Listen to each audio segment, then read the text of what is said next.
very good afternoon to you. It's Friday, the 26th of January. Now, if a bank will do a survey of how many people have checked their bank balances this wonderful Friday, being the 26th, trust you me, the numbers will have spiked. Because if you're not paid today, if you're in formal employment, it means that for you, it's next week. So what happens to this weekend? Well, to usher you to a wonderful weekend and make you rethink about your choices in life, I have a wonderful partner right here on Business Today, on BizChat, of course. First of all, I have Professor himself. You know, the Professor, Doc, is one of the most popular characters across the world as it stands. And guess what? The series is called? There's a series with the Professor. Okay, there's a generational gap here that I'm sensing. But Dr. Tobias Olwenyi, good to see you, sir. How's your week been? It's been good.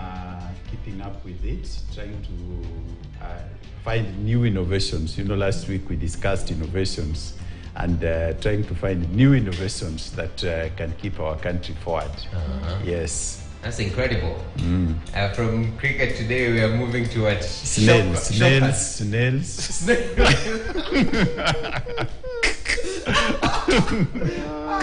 You become more beautiful with snails on your face. Yes. Really? Yeah. Oh, okay, that's interesting. We'll side chat on that. But good to see you, Doc. Yes. Ken, we missed you last Friday.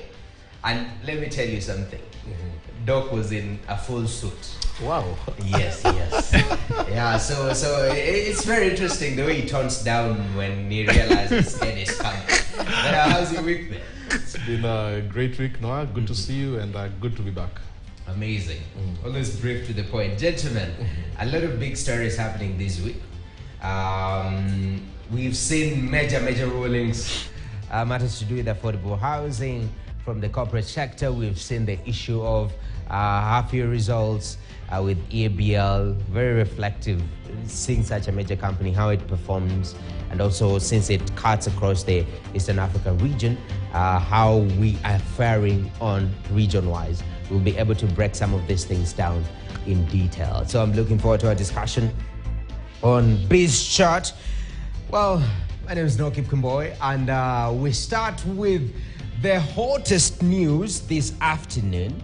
I'm talking about matters housing. The Kenya Kwanza government has dealt a major blow after the Court of Appeal declined to suspend orders barring the state from deducting the controversial housing levy from salaried Kenyans.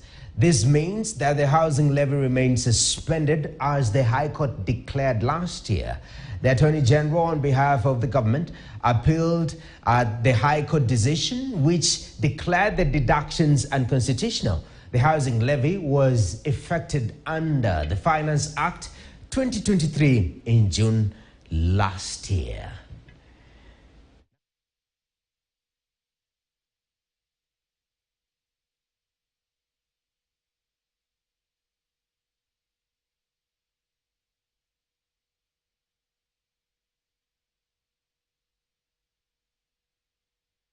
Thinks there is a level of trying to sabotage our development agenda. So we come up with this particular move, then people go to court, then it's suspended, it's halted, and the chief executive officer of this country, the president himself, did not take that, kindly. Now, they had a meeting the other day. We saw there was a very nice photo op after that saying we're going to work to synergize this relationship. But this particular move, where the court made a decision, it was appealed, and the appellate court still upholding that particular decision. What does it say and speak about Kenya?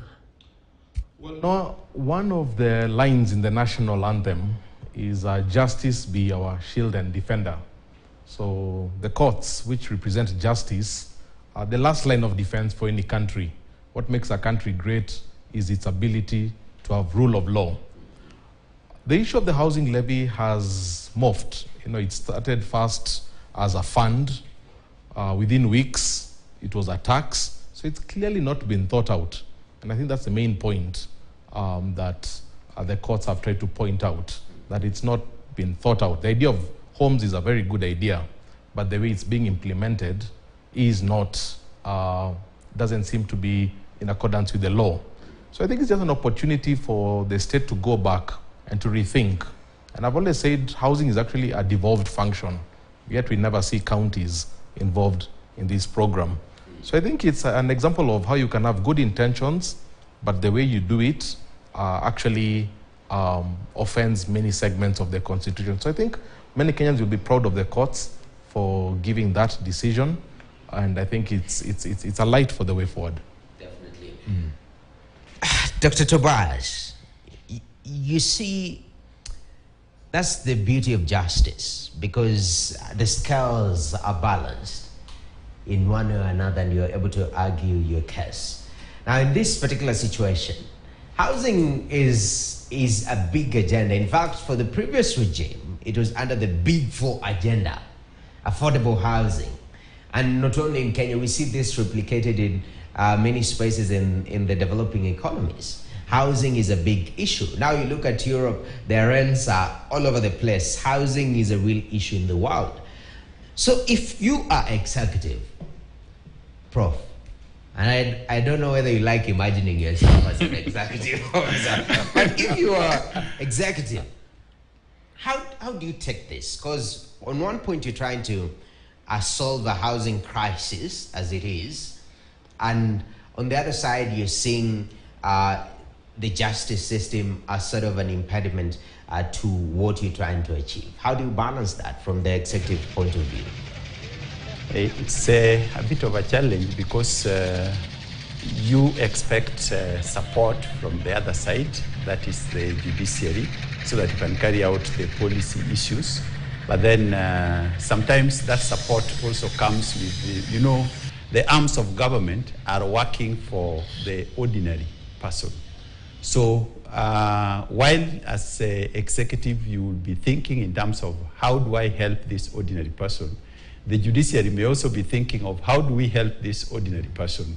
So at the end of the day, when it might not necessarily mean that when you are in the executive, things will work for you the way you want. Sometimes some things may delay and not work the way you want them to do.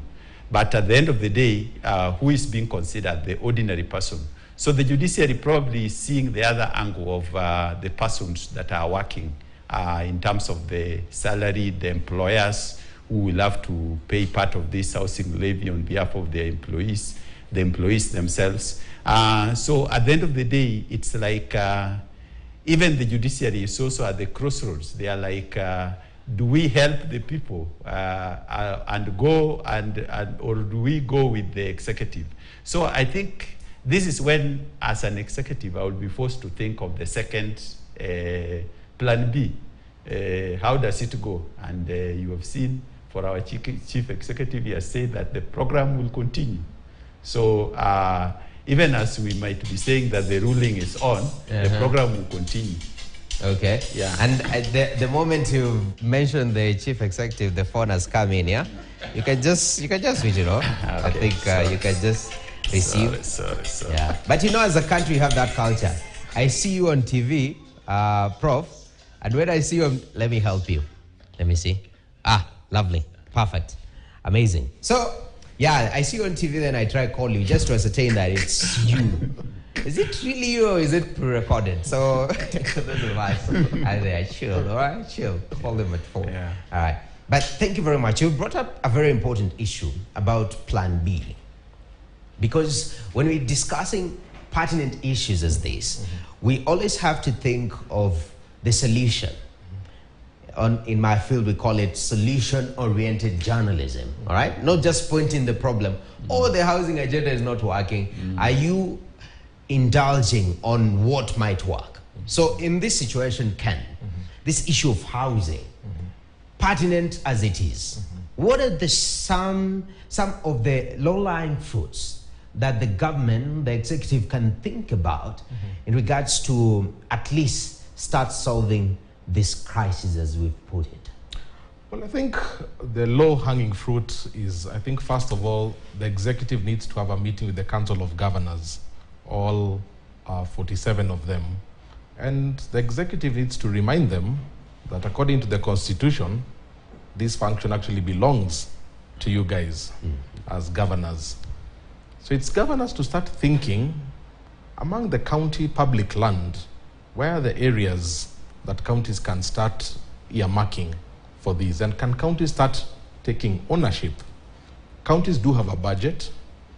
It may not be as great as the national government, but you can start rolling out initiatives in all 47 counties so that the government is just left with the work of policy work, guidance in terms of what's the best practice. But the actual brick and mortar should be governors who know the county so much better in terms of the dynamics. And you'll find some counties have a greater need than other counties. So I think that should be possibly the next plan B if there was one. All right. Is there a feeling that devolution should be a critical pillar in all this, and they have been sidelined in some way, not involved either because of lack of muscle? And this goes back to the question of devolved units, whether all functions that are supposed to be devolved are devolved as we stand right now, or still there are those elements that maybe the national government is running strongly with, and whereas they should maybe just support the counties in that regard for effective implementation. Doc.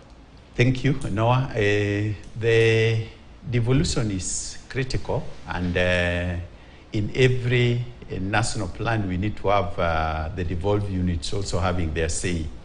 And in terms of feelings, we may not really know, but you see, Kenya Kwanza is the most popular party in Kenya, and most of those governors are from Kenya Kwanza. So there is that involvement in a way, now that they are all from Kenya Kwanza.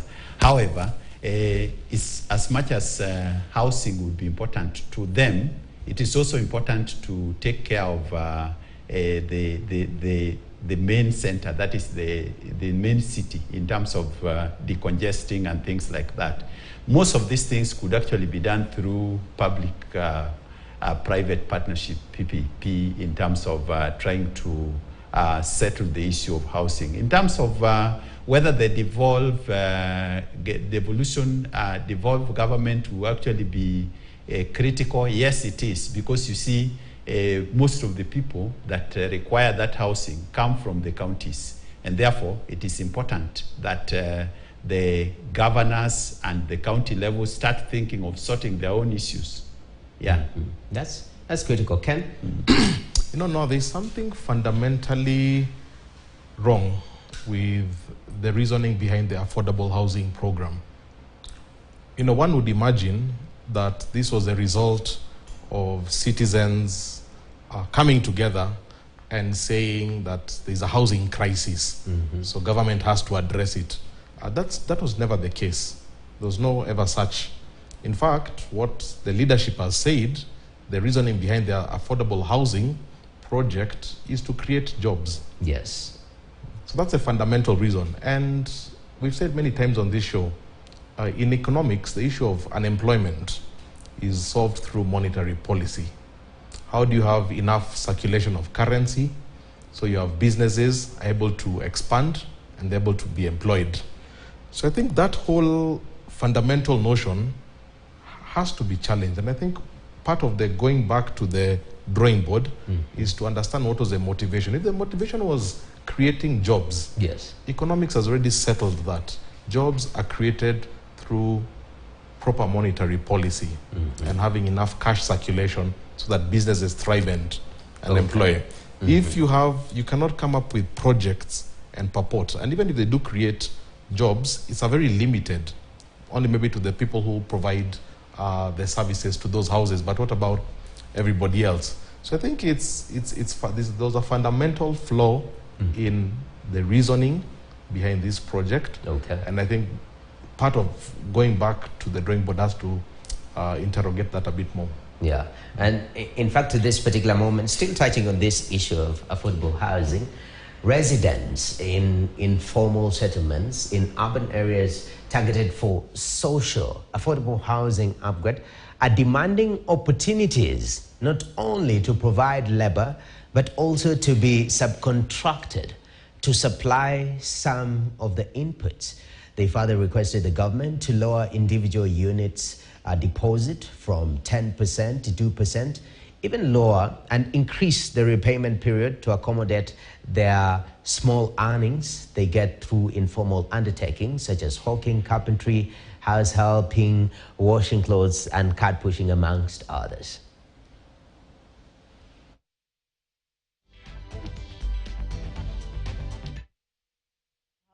Juu tutaweza kusave na serikali ikuje, kwa sababu already tuko na land hapa, ni title deed peke yake hatuko. Kwa hii kijiji yetu kila wakati tunachomekewa na watu wanapoteza maisha. So sisi tunaomba serikali wakuje watutembelee na watulete huo mradi wa social housing. Sisi ambao pia tumekuwa tenant, tumekuwa na shida sana, tunalipa na tunakosa pia, tunaenda kwetu bila kitu. Na lakini vile mpango wa KISIP umekuja na hiyo social housing, itatusaidia sisi ambao pia hatuna makao tukapate makao ya kudumu, kwa sababu tukilipa ile miaka tutalipa, itakuwa tukimalizia nyumba zitakuwa zetu. Every Kenyan citizen anafaa kuwa na mahali pa kukaa na pahali ambapo environment iko salama and a clean environment. So tukisikia mambo ya social housing, tusiangalie ile kanyumba yetu tulijenga hapa. Social housing is about the whole country. Ikijenga mahali, serikali itaona mahali kuna mahali pa kujenga nyumba. We have to support this.